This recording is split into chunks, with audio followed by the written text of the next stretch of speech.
प्रदेश के यशस्वी मुख्यमंत्री श्री योगी आदित्यनाथ जी का मैं अपने समस्त कैसागंज की जनता की तरफ से हार्दिक स्वागत वंदन करता हूँ। मंच पर उपस्थित समस्त सम्मानित बंधुओं का इस कार्यक्रम में स्वागत अभिनंदन करता हूँ। माननीय यशस्वी प्रधानमंत्री श्री नरेंद्र मोदी जी और उत्तर प्रदेश के यशस्वी मुख्यमंत्री श्री योगी आदित्यनाथ जी के नेतृत्व में डबल इंजन की सरकार के प्रयासों से पूरे भारत एवं उत्तर प्रदेश में लगातार विकास की लगा रहे हैं। हम अगर बात करें तो केंद्र में 2014 से पहले गैर भाजपा सरकारों ने जिस तरह भ्रष्टाचार मचाकर विकास का कार्य बिल्कुल पटरी से उतार दिया था। 2014 में माननीय नरेंद्र मोदी जी के भारत में प्रधानमंत्री के रूप में और 2017 में हमारे यशस्वी मुख्यमंत्री जी के उत्तर प्रदेश का कार्यभार संभालने के बाद से हमारे प्रदेश में लगातार विकास का नए आयाम बढ़े जा रहा है। आज हम चाहे स्वास्थ्य सेवा की बात करें, शिक्षा सेवा की बात करें, गरीबों के लिए मुफ्त राशन की बात करें, बेटियों की पढ़ाई और सुरक्षा की बात करें, कानून व्यवस्था की बात करें, सड़कों की बात करें, चाहे बिजली की बात करें, चाहे वाटर सप्लाई की बात करें, किसी भी विषय पर जितने कार्य भारतीय जनता पार्टी के कार्यकाल में हुए हैं उनमें कभी ऐसा नहीं हुआ। और ये सिर्फ इसलिए संभव हो पाया है कि आपने अपने वोट की शक्ति से भारतीय जनता पार्टी को केंद्र में और उत्तर प्रदेश में लगातार अपनी सेवा करने का अवसर दिया है। आप सभी को निवेदन करना चाहता हूँ कि हमारे अभिभावक के रूप में इस कार्यक्रम में मुझे आशीर्वाद देने के लिए आए हुए उत्तर प्रदेश के यशस्वी मुख्यमंत्री जी एवं माननीय प्रधानमंत्री श्री नरेंद्र मोदी जी के 400 कमल की फूल की माला का जो प्रण है उसमें एक कमल का फूल कैसरगंज से भी आप लोग तोड़कर जरूर भेजें। मुझे आपका आशीर्वाद दीजिए। इसमें हमारे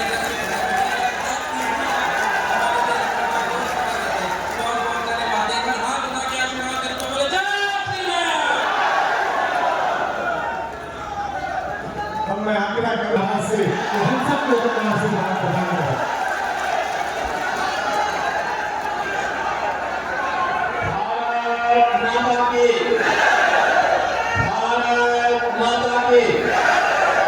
भारत माता की वंदे वंदे वंदे।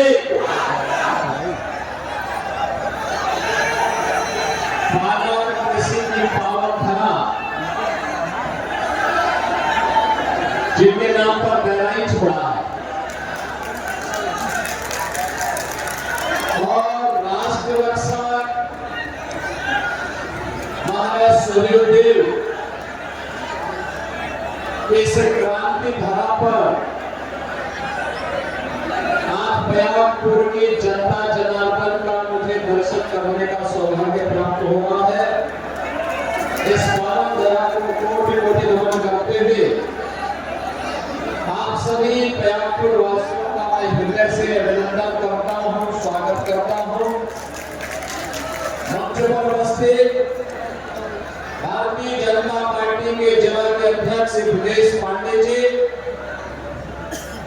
हमारे लोकप्रिय विधायक श्री सुरेश सुभाष त्रिपाठी जी, श्रीमती अनुपमा जायसवाल जी,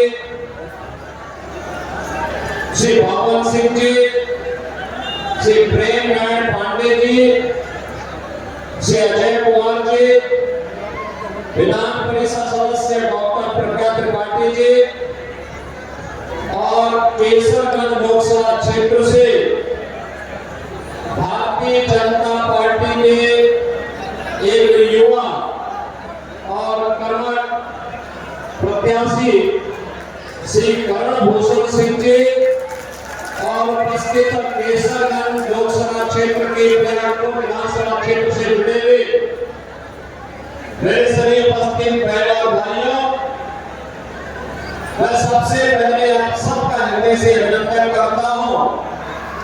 इतनी भीषण गर्मी में भी आपको पंडाल में जगह नहीं मिला, लेकिन तब भी बाहर खड़े हैं। धूप की परवाह के बगैर एक ही लक्ष्य है और वह है कि अपने कर्मठ और युवा प्रत्याशी करण भूषण को भारी बहुमत से विजयी बना करके विरोधियों के विरुद्ध तमाचा मारना है।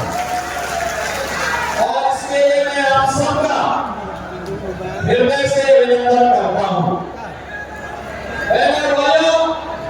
देश के अंदर 3 चरणों का चुनाव संपन्न हो गया। तो हम सबको भी चुनावी भागीदार में कल भागीदार करना है। बहराइच की जनता को भी जाना है। केसरगंज 5वें चरण में आएगा। यानी अब तक आपका चुनाव हो चुका है और कल के बाद जब कल मतदान होगा तो मतदान के बाद पूरे देश के अंदर तब तक जो मोदी लहर थी, ये मोदी लहर एक सुनामी बनने वाली है, क्योंकि जनता ने कहा है कि फिर एक बार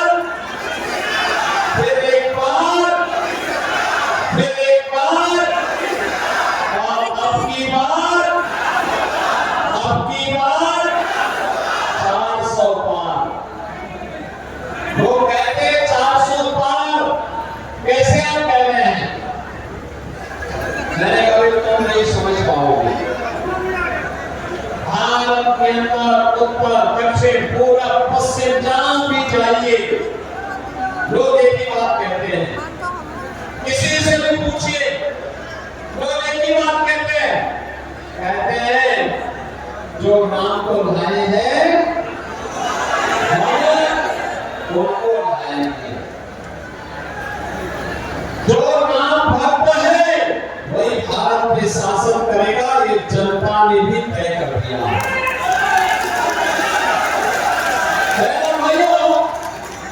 और होगा तो वही जो नाम रची था। अब मुझे बताओ पूरा चुनाव तो अब राम भक्तों राम द्रोहियों के बीच में चला गया। मुझे बताओ क्या राम द्रोही कभी विजय हुआ है क्या? कभी विजयी हुआ है क्या? अन्यथा हम सब रावण की पूजा करते ना, वो करोड़ मेघनाथ की पूजा करते, मारीच की पूजा करते, लेकिन नहीं, हम कभी विजयी नहीं हुए, हो भी नहीं सकते। भारत की जनता जनार्दन को विजयादशमी के अवसर में रावण का पुतला फूंक दिया और भारत की जनता हमेशा अपने सुख को हंसते गाते रोते सोते शुभ कर्म में और अंतिम यात्रा में भी जिस एक नाम का स्मरण करता है और राम का नाम का स्मरण करता है। किस नाम का स्मरण करता है? राम के नाम का। अब मुझे एक बात बताओ, अयोध्या में 500 वर्षों का विकास समाप्त हुआ ना? हुआ। आप प्रयागराज से कितने लोग गए दर्शन करने के लिए? और आपको अगल बगल आपको पड़ोसी है तो सर्वाधिक लाभ भी आपको को प्राप्त होगा। लाभ भी प्राप्त नहीं हुआ, 84 कोसी परिक्रमा का लाभ भी सबसे भी काफी को होगा।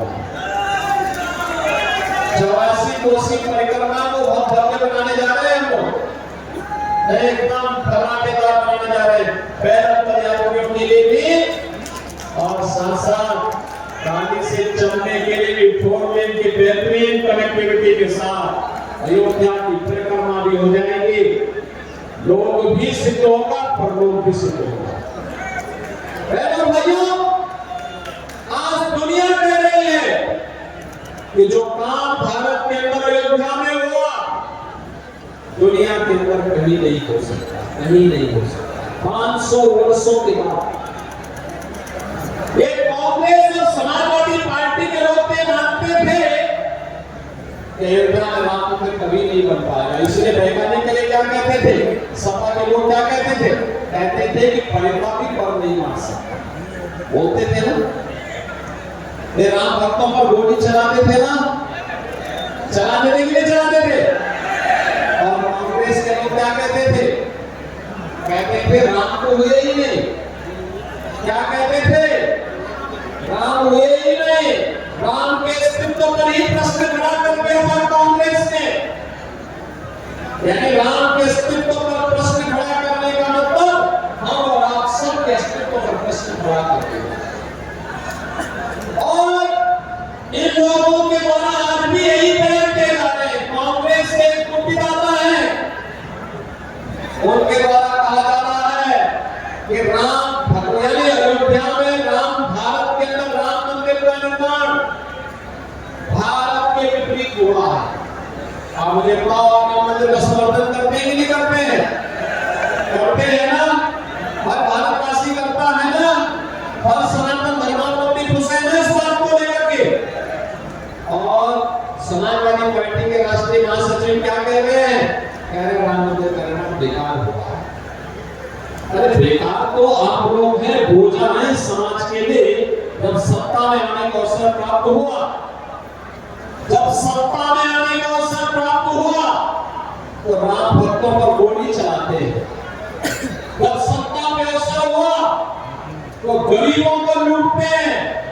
बेटी और व्यापारी की सुरक्षा के लिए लोगों ने उस समय समस्या खड़ी की थी, और आज कहते हैं कि राम मंदिर बेकार बना है। भाइयों, राम मंदिर पर उठने वाली एक उंगली, कोई लोग नाराज हैं, या तो रामद्रोही और या पाकिस्तान। तो रामद्रोही है या पाकिस्तान, इन दोनों लोगों को राम मंदिर से बुरा लगा, और बाकी पूरा हिंदुस्तान कह रहा है कि जो राम को लाए हैं हम उनको बनाएंगे। और बहनों भाइयों, मैं इसीलिए आया हूं, करण भूषण को परम राम भक्त है, खानदानी राम भक्त है। प्रयाग तो खानदानी राम भक्त है, बहराइच तो खानदानी राम भक्त है। ये वही भूमि है जिस भूमि ने सोमनाथ मंदिर के गुनाहगार सागर मसूद को जहन्नुम में पहुंचा करके, रसातल तक पहुंचा करके भारत के धर्म की रक्षा की थी। महाराज सूर्यदेव के पावन भोगना, और इसीलिए प्रयागपुर के महाराजा भी आए हैं, वे भी अपना आशीर्वाद करण भूषण को देने के लिए आए हैं। उन्होंने जमीन दान दी और हम लोगों ने महाराज सूर्यदेव का भव्य स्मारक बना दिया ना? अरे हमारे पूर्वज थे, हमने बनाया, हम बनाएंगे, क्योंकि मोदी जी ने क्या कहा? हमें अपनी विरासत को गौरव के लिए, ये हमारी विरासत। महाराज सूर्यदेव ने आज से 1000 वर्ष पहले उस विदेशी आक्रांता को धूल चढ़ा करके, उस नराधम पिशाच को जिसने सोमनाथ के मंदिर को पवित्र किया था, उसको रसातल तक पहुंचा करके भारत की रक्षा करने का काम किया था, और उनका भव्य स्मारक करना यहाँ पर बहराइच में ही हम लोगों ने बना दिया। मैं इसके लिए प्रयागपुर के महाराज का हृदय से अभिनंदन करूंगा कि उन्होंने कहा कि नहीं, हमको जमीन देंगे, महाराज सूर्यदेव के नाम पर अगर स्मारक बनता है। मैं पूछना चाहता हूँ, क्या समाजवादी पार्टी, कांग्रेस और बहुजन समाजवादी पार्टी के लोग क्या महाराज सूर्यदेव के उस भव्य स्मारक पर कभी पुष्पांजलि करने के लिए जाएंगे क्या? ये लोग नहीं कर सकते, नहीं कर सकते। एक दरगाह में तो जाएंगे, लेकिन महाराज सूर्यदेव के विजय स्मारक पर नहीं जाएंगे, क्योंकि वो भय है कि अगर वहां जाएंगे तो कहीं मुस्लिम वोट न खिसक जाए। और जब यही भय है तो भैया ठीक है, तुम वहीं का ले लो, वहीं जाओ ना, फिर क्यों हमारे पास आ रहे? ये तो हिंदुओं को काटना चाहते हैं।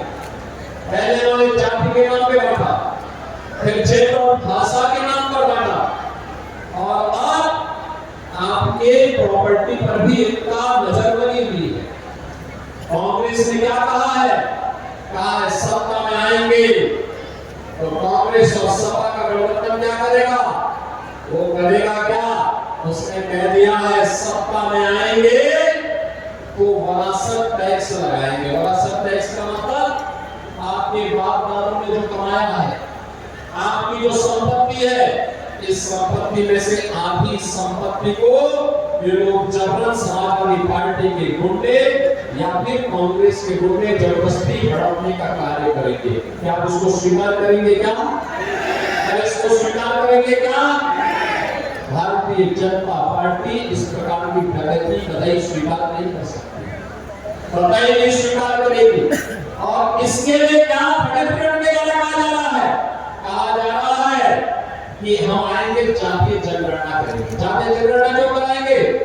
इसलिए कराएंगे, पहले जातीय जनगणना कराएंगे, फिर जातीय जनगणना के आधार पर हिंदुओं को आपस में लड़ाएंगे, और फिर आपस में लड़ाने के बाद फिर इनके द्वारा क्या करना है, फिर ये करेंगे कि भाई देखो आपको आपस में लड़ रहे हैं, पहले हिंदुओं को आपस अपनी लड़ाई फरिया लो, हम पहले करते हैं कि तुम्हारा आरक्षण का अधिकार मुसलमानों को दे देते हैं।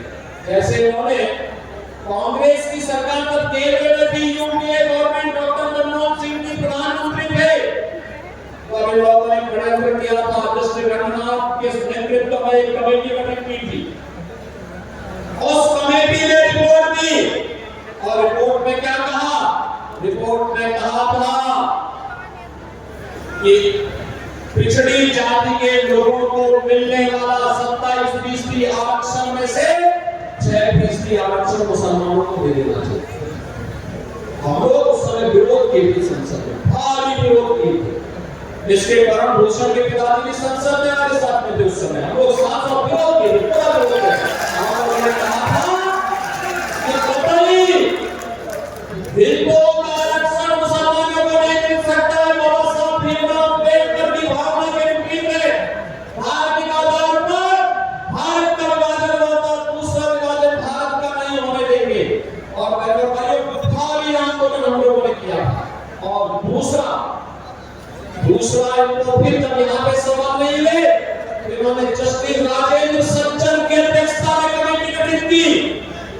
जस्टिस राजेंद्र सज्जन ने अपनी रिपोर्ट में क्या कहा?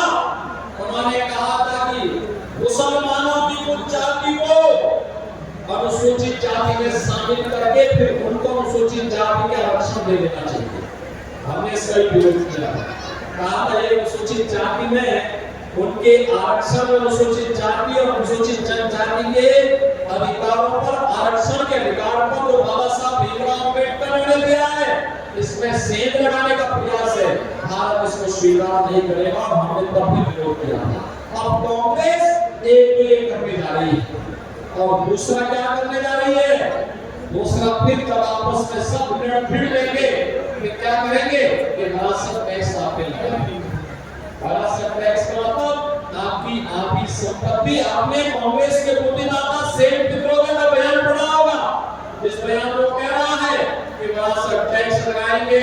और राहुल गांधी ने भी अपने मैनिफेस्टो में यही बात कही है। क्या बात कही है? उसने कहा था एक झटके में गरीबी हटा देंगे। क्या कहा? एक झटके में गरीबी हटा देंगे। उनसे पूछा किसी पत्रकार ने कैसे झटके हटाएंगे? उसने कहा था कि हम विरासत टैक्स लगाएंगे।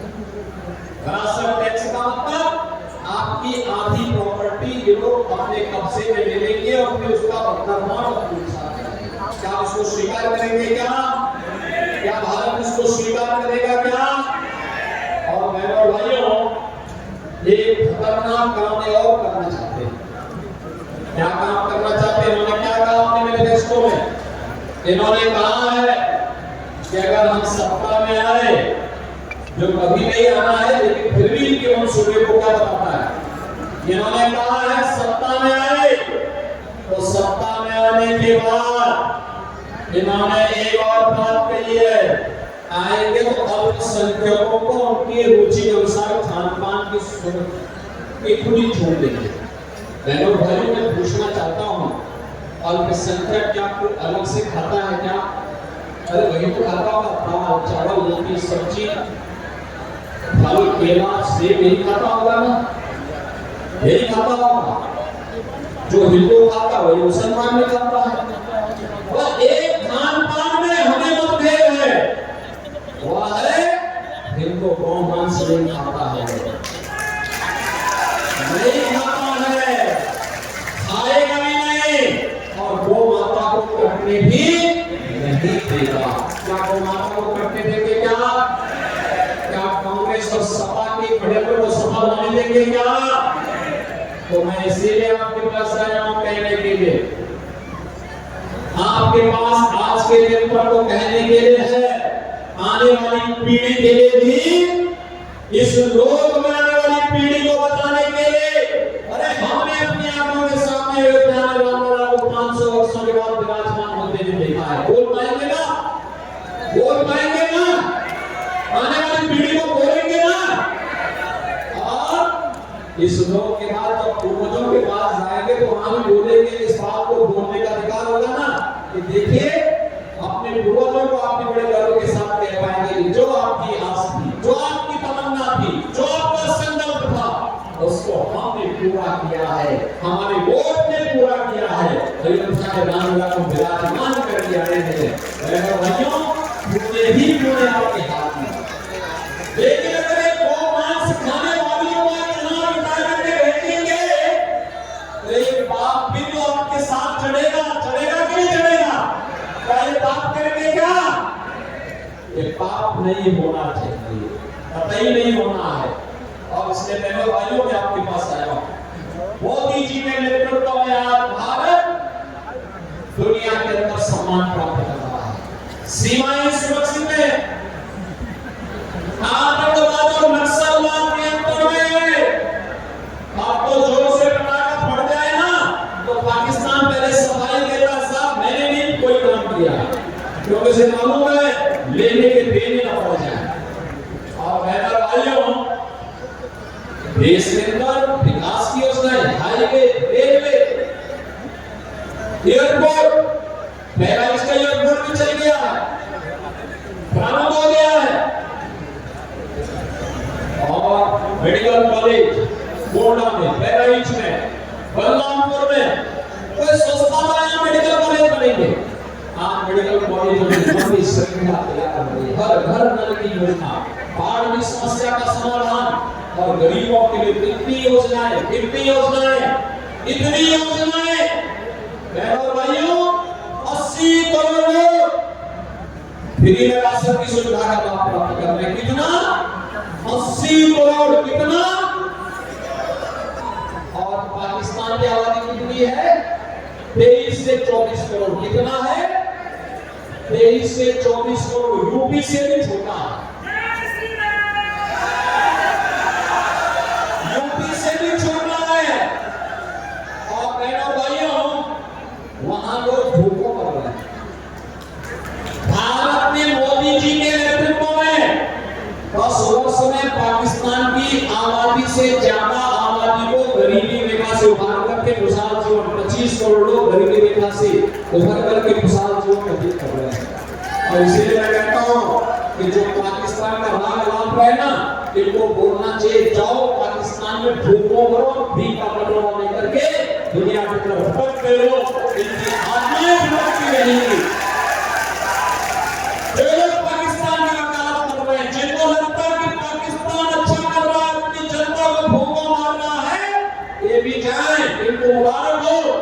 पाकिस्तान में इनकी आत्मा भटके, हिंदुस्तान में जो रोजा बने हुए, गरीब को फ्री है, राशन भी मिल रहा है, और चार की सुविधा भी मिल रही है, जनता में अकाउंट भी खुल गए हैं, और किसान सम्मान निधि का लाभ भी प्राप्त हो रहा है, जो अभी सुभाष त्रिपाठी जी कह रहे थे।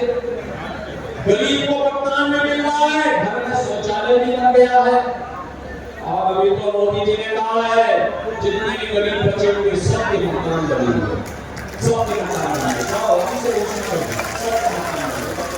सबको उज्ज्वला योजना का सिलेंडर मिलेगा। और उज्ज्वला योजना के सिलेंडर में तो हम लोगों ने दीपावली होली में फ्री में भरा सिलेंडर देना प्रारंभ कर दिया।